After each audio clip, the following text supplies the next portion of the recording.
मेरे सभी मसीह भाई बहनों को एक बार फिर से जय मसीह की। परमेश्वर के अनुग्रह दया और कृपा से प्रभु ने हम सबको मिलने का मौका दिया, इसके लिए प्रभु का धन्यवाद। आज तारीख है 5/7/2025 और हम शाम का वचन पढ़ेंगे। हम पढ़ेंगे अय्यूब की पुस्तक में से 30 और 31 अध्याय। इसके पढ़े और सुने जाने पर प्रभु की आशीष हो। परंतु अब जिनकी आयु मुझसे कम है वे मेरी हंसी करते हैं।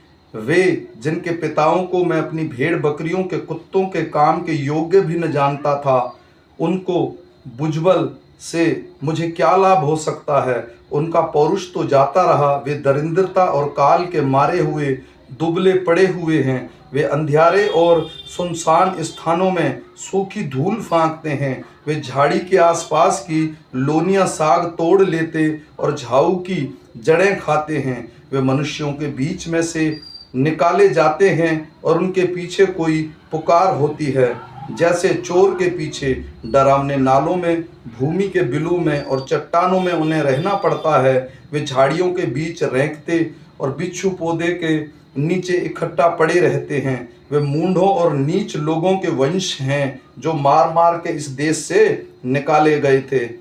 ऐसे ही लोग अब मुझ पर लगते गीत और मुझ पर ताना मारते हैं। वे मुझसे घिन खाकर दूर रहते या मेरे मुंह पर थूकने से भी नहीं डरते। परमेश्वर ने मुझे शक्तिहीन और तुच्छ बना दिया है, इसलिए वे मेरे सामने मुंह में लगाम नहीं रखते। मेरे दाहिने ओर बाजारू लोग उठ खड़े होते हैं। वे मेरे पांव सरका देते हैं और मेरे नाश के लिए अपने उपाय बांधते हैं।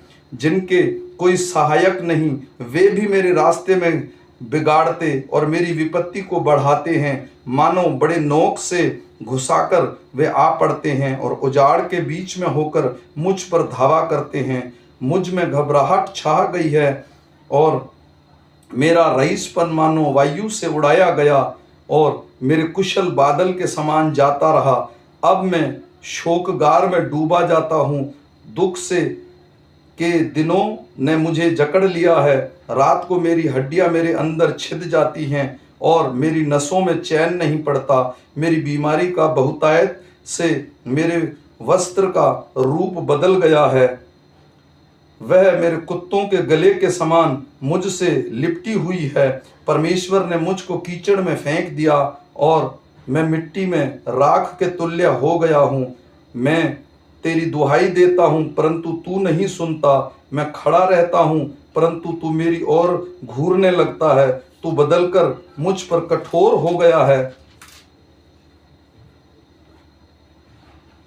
और अपने वाली हाथ से मुझे सताता है। तू मुझे वायु और सवार करके उड़ाता है और आंधी पानी से मुझे गला देता है। हाँ, मुझे निश्चय है कि तू मुझे मृत्यु के वश में कर देगा और उस घर में पहुंचाएगा जो सब जीवित प्राणियों के लिए ठहराया गया है।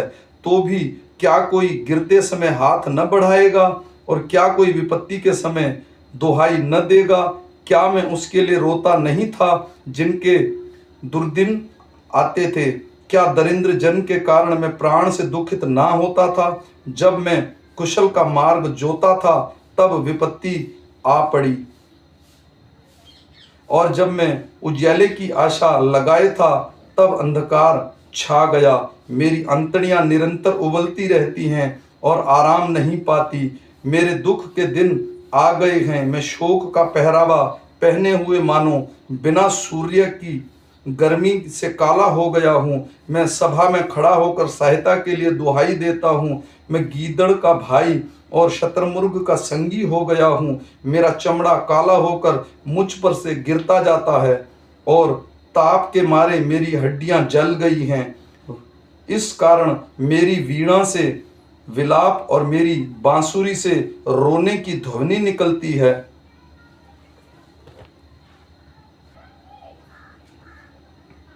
मैंने अपनी आंखों के साथ वाचा बांधी है, फिर मैं किसी कुंवारी पर कैसे आंखें लगाऊं? क्योंकि परमेश्वर स्वर्ग से कौन सा भाग और सर्वशक्तिमान ऊपर से कौन सी विपत्ति बांटता है? क्या वह कुटिल मनुष्यों के लिए विपत्ति और अनर्थ काम करने वालों के लिए सत्यानाश का कारण नहीं? क्या वह मेरी गति नहीं देखता और क्या वह मेरे पग पग को नहीं गिनता? यदि मैं व्यर्थ चाल चलता हूँ या कपट करने के लिए मेरे पैर दौड़ते हों, तो मैं धर्म के तराजू में तोला जाऊं, ताकि परमेश्वर मेरी खराई को जान ले। यदि मेरे पग मार्ग में बहक गए हों और मेरा मन तेरी आंखों की देखी चाल चलता हो, या मेरे हाथों से कुछ कलंक लगा हो, तो मैं बीज बोऊं परंतु दूसरा खाए, वरन मेरे खेत की उपज उखाड़ डाली जाए। यदि मेरे हृदय किसी स्त्री पर मोहित हुआ हो गया हो और मैं अपने पड़ोसी के द्वार पर घात में बैठा हूं, तो मेरी स्त्री दूसरे के लिए पीसे और पराये पुरुष उसको भ्रष्ट करें, क्योंकि वह तो महापाप होता और न्यायियों के दंड पाने के योग्य अधर्म का काम होता, क्योंकि वह ऐसी आग है जो जलाकर भस्म कर देती है, और वह ऐसी सारी उपज को उजाड़ से नष्ट कर देती है। जब मेरे दास या दासी ने मुझसे मेरी शिकायत की, तब यदि मैंने उसका हक मार लिया हो, तो जब ईश्वर उठ खड़ा होगा तब मैं क्या करूँगा? जब वह आएगा तब मैं क्या उत्तर दूंगा? जिसने मुझे गर्भ में बनाया वह उसका भी बनाने वाला है।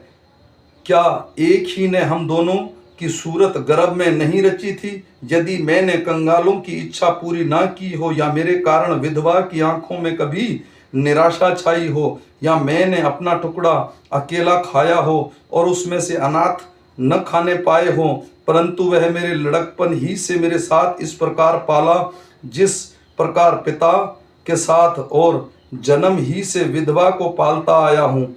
यदि मैंने किसी को वस्त्रहीन मरते हुए देखा, या किसी दरिद्र को जिसके पास ओढ़ने को न था और उसके अपनी भेड़ की ऊन के कपड़े न दिए हों, और उसने गर्म होकर मुझे आशीर्वाद न दिया हो, या यदि मैंने फाटक में अपने सहायक देखकर अनाथों के मारने को हाथ उठाया हो, तो मेरी बाह कंधे से उखड़कर गिर पड़े और मेरी भुजा की हड्डियां टूट जाएं, क्योंकि परमेश्वर के प्रताप के कारण ऐसा नहीं कर सकता, क्योंकि उसकी ओर से विपत्ति के कारण मैं भयभीत होकर थरथराता था। यदि मैंने सोने का भरोसा किया होता, या कुंदन को अपना आसरा कहा होता, या अपने बहुत से धन और अपनी बड़ी कमाई के कारण आनंद किया होता, या सूर्य को चमकते या चंद्रमा को महाशोभा से चलते हुए देखकर मैं मन ही मन मोहित हो गया होता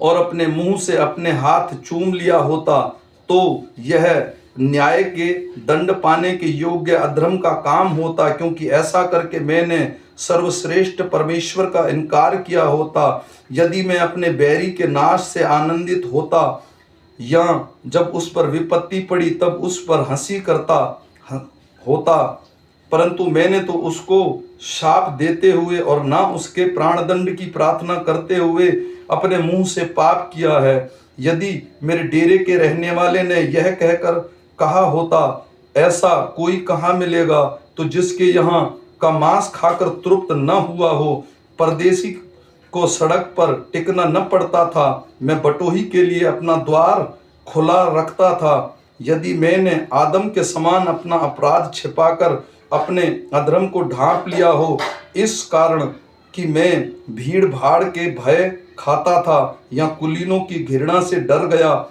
यहाँ तक कि मैं द्वार से बाहर न निकला, भला होता कि मेरा कोई सुनने वाला होता। सर्वशक्तिमान अभी मेरा न्याय चुकाएगा। देखो मेरी दरख्त यही है, भला होता कि जो शिकायतमान मेरे मुद्दाई ने लिख कर और मेरे पास होता, निश्चय मैं उनको अपने कंधे पर उठाए फिरता और सुंदर पगड़ी जानकर अपने सिर पर बांध लेता। मैं उनको अपने पग पग का हिसाब देता, मैं उनको निकट प्रधान के समान निडर जाता। यदि मेरी भूमि मेरे विरुद्ध दुहाई देती हो और उनकी घेराइयां मिलकर रोती हों, यदि मैंने अपनी भूमि की उपज बिना मजदूरी खाई हो, या उसके मालिक का प्राण लिया हो, तो गेहूं के बदले झाड़ बेरी और जौ के बदले जंगली घास उगे। आमीन। मेरे भाई और बहनों, ये शाम का वचन था। हम फिर मिलेंगे सुबह के वचन के साथ। तब तक सबको जय मसीह की।